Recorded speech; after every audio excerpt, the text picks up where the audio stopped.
Le président du Rassemblement national, Jordan Bardella, a reconnu ce lundi 10 mars que la Russie constituait une menace multidimensionnelle pour la France et l'Europe. Nuançant la position affichée par Marine Le Pen, mais s'oppose à une guerre larvée avec une puissance nucléaire. La Russie est évidemment une menace aujourd'hui multidimensionnelle pour la France et pour les intérêts européens, a déclaré le responsable d'extrême droite sur France Inter, citant notamment les ingérences russes tout au long de la campagne électorale. Et la situation en mer Noire où des bâtiments de l'armée française sont régulièrement mis en joue. Mettre tous les Occidentaux autour de la table.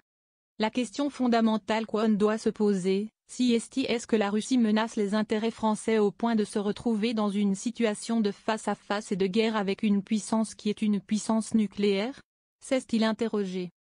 Je défends la souveraineté territoriale de l'Ukraine mais je crois que l'avenir de la France et de l'Europe ne peut passer dans une guerre larvée avec une puissance qui est une puissance nucléaire, a argumenté l'eurodéputé frontiste, rappelant que la Russie était le plus grand pays du monde et qui se retrouve dans une alliance renforcée depuis 3 ans avec le pays le plus peuplé du monde, la Chine.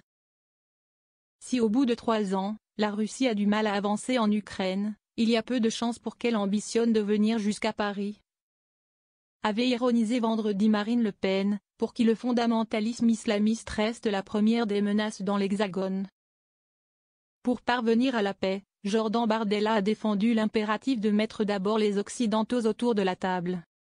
On ne peut pas arriver devant une puissance qui conteste des intérêts français et des intérêts occidentaux si les Occidentaux eux-mêmes ne sont pas unis, a-t-il estimé, soutenant la position de la première ministre italienne Giorgia Meloni qui presse les Européens de rester alliés des États-Unis de Donald Trump.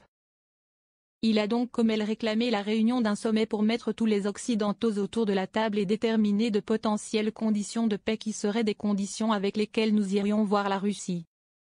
Il a rappelé une différence d'approche avec les Américains, concernant les 20% de territoire amputés à l'Ukraine.